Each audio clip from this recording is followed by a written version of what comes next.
Magandang araw mga bata!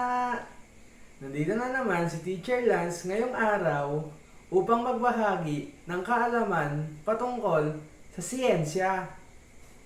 Handa na ba kayo mga bata? Tara, simulan na natin! Ang unang ipapakita ko sa inyo ay ang evaporation. Alam nyo ba na evaporation ay ang mga liquid na nagiging gas kapag sila naiinitan? Papakita ko sa inyo kung paano ito nangyayari sa pamamagitan ng ating mahiwagang takore. Halika na at samahan natin si Teacher Lance kung paano nga ba nangyayari ang evaporation. Ang evaporation ay ang mga liquid na nagiging gas. Ngayon, nire-represent ng ating kalan ang heat o ang init na kailangan para maging gas yung mga liquid. Tingnan natin yung loob. Nilagyan ni Teacher Lance ng tubig yung loob ng ating takore.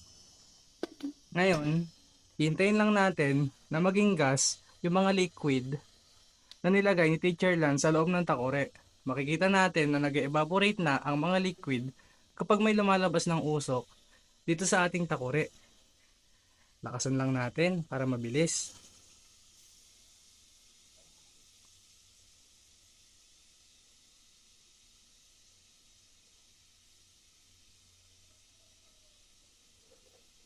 Hintayin lang natin. Oo nga pala, kaya nagiging gas yung liquid natin dahil ang mga molecules ay nagbabibrate ng sobrang bilis. Mabilis na mabilis na mabilis. At tinatry nilang umiscape doon sa loob ng ating takore. Hintayin lang natin.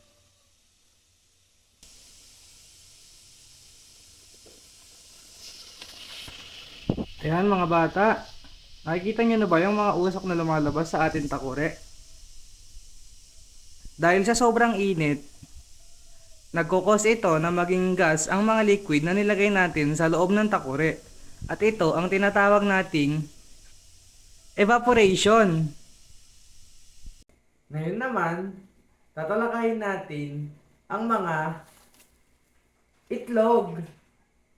Alam nyo ba na ang mga itlog ay hindi basta-basta nababasag? Kahit lagyan natin ito ng mabigat na bagay? Tama ang narinig nyo. Ang mga itlog ay sobrang titibay. At dahil ito sa kanilang shape. Ang shape nila ay arc shape na tumutulong para ma-distribute yung weight ng equally. Para mas maintindihan natin ito, naganda ako, si Teacher Lance, ng example para sa inyo mga bata. Tara, samahan nyo si Teacher Lance.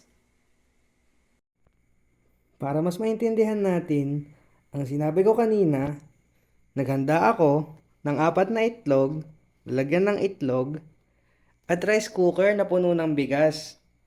Ngayon, lagay natin yung rice cooker sa taas ng mga itlog. Ayan. Nakikita nyo ba?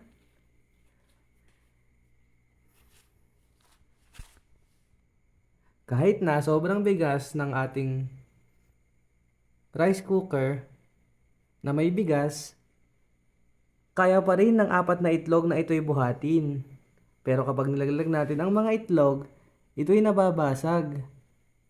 At uulitin ko, kaya nabubuhat ng mga itlog ang mabibigat na bagay ay dahil ito sa kanilang shape na oval na tumutulong upang ma-distribute ng mabuti ang bigat ng mga bagay. Bago matapos ang episode natin ngayong araw, naghanda si Teacher Lance ng konting kaalaman. Ang konting kaalaman natin ngayong araw ay jaran! Ang tubig alat. Alam niyo ba na ang mga tubig alat ay hindi basta-basta dumudumi? Dahil ito sa evaporation ng tubig na nagkokos para ang mga asin sa dagat ay ma-filter ang mga dumi na kumakapit sa ating mga tubig. Alam nyo ba na kinuha pa ni Teacher Lance ito noong 2022 sa Manawag. At yan, ang ating konting kaalaman ngayong araw. Hanggang sa muli!